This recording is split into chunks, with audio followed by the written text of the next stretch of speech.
Donc l'idée du premier mouvement, c'est d'être à la fois bien aligné au niveau du centre de votre corps, de la tête jusqu'au talon, et en même temps chercher un léger déséquilibre à la fois vers l'avant et vers le côté. Ce qui fait que finalement, ça se joint en diagonale. Et grâce à votre jambe qui va se libérer sur le côté, vous allez créer un effet de chute qui va vous permettre de descendre droit et que naturellement, cette jambe-là va s'écarter sur le côté de manière à ce que votre corps soit bien placé et que vous puissiez remonter de manière dynamique sans produire un effort exagéré supplémentaire. Les pieds joints, de la tête jusqu'aux hanches et jusqu'au talon, déjà vous avez une ligne. Et même chose sur le côté, vous êtes sur une ligne. Par contre, si vous faites uniquement ça, le risque, c'est que vous n'avez aucun appui. Parce que vous êtes justement dans une position totalement 100% centrale. Mais vous avez besoin d'aller sur le côté. Donc souvent, on voit des choses comme ça, où les gens descendent et ils poussent là pour se retrouver là, et ils ont même le corps trop comme ceci, et complètement là, ou alors ils sont bien placés, mais ils sont partis complètement de l'autre côté. Et donc du coup, là, pour remonter droit, c'est compliqué. Donc vous avez besoin d'avoir un appui dans votre hanche ici pour soulager le poids de corps et remonter pour vous replacer ensuite. Et donc vous perdez du temps et c'est pas efficient.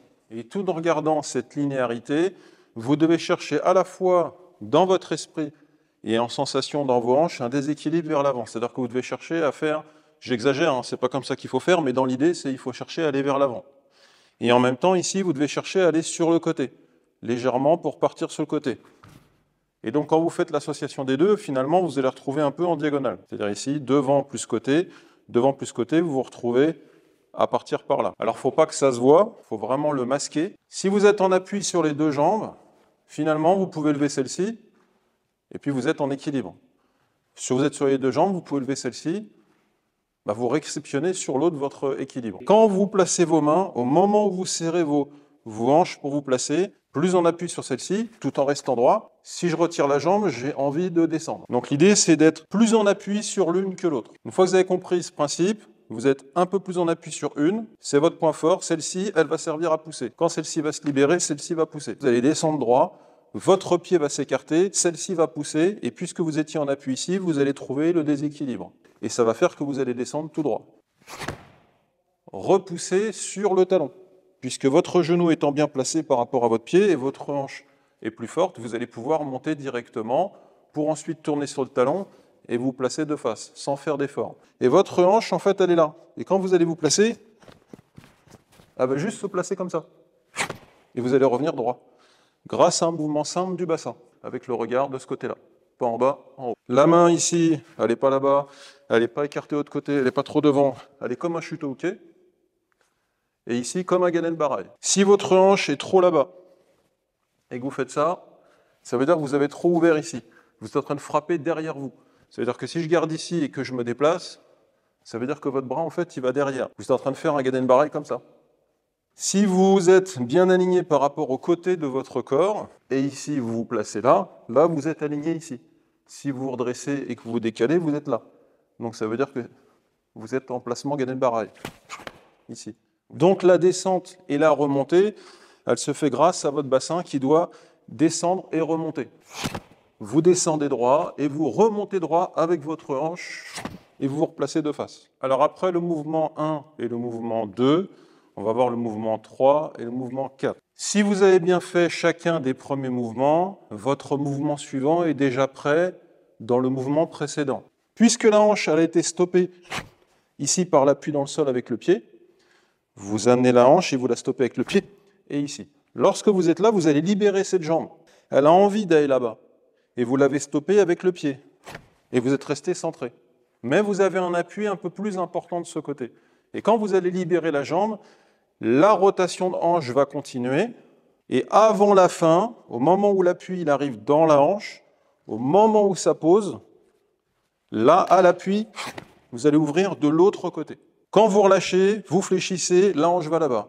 1. Et quand vous arrivez ici, au moment où vous avez l'appui, vous allez appuyer derrière avec l'appui avant pour ouvrir ici et avoir vos deux appuis sur le côté.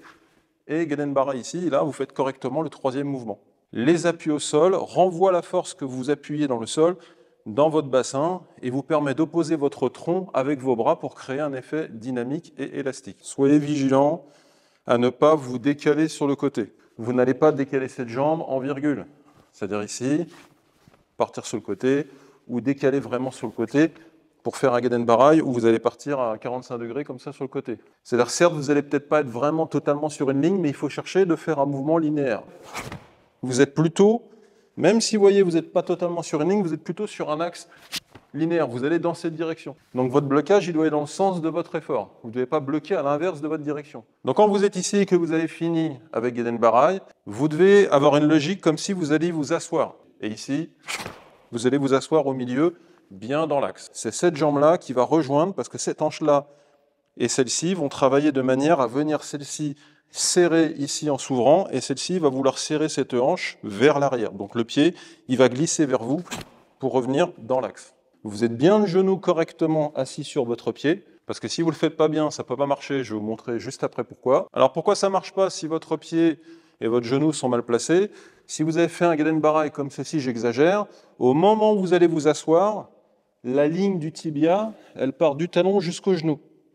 Si vous êtes le genou qui est trop désaxé par rapport au centre du pied, quand vous avez fait Gedenbaraï ici, vous êtes dans ce sens-là. La ligne de votre talon et de votre genou, elle fait une ligne qui part dans ce sens. Donc forcément, quand vous allez pousser, vous allez vous décaler et vous allez être plus en appui sur celle-ci, vous risquez même un déséquilibre. Le but, comme je l'ai dit tout à l'heure, c'est de vous asseoir. On doit pouvoir vous mettre une chaise sous les fesses et vous vous asseyez sur la chaise. Votre genou, il doit être vraiment bien placé. Et votre jambe ici, elle va revenir dans l'axe de la ligne du talon de celle-ci, parce que la hanche qui va se replacer va tirer le pied. De manière à ce que quand vous vous asseyez, naturellement, votre hanche va s'ouvrir et vous allez vous asseoir dessus ici.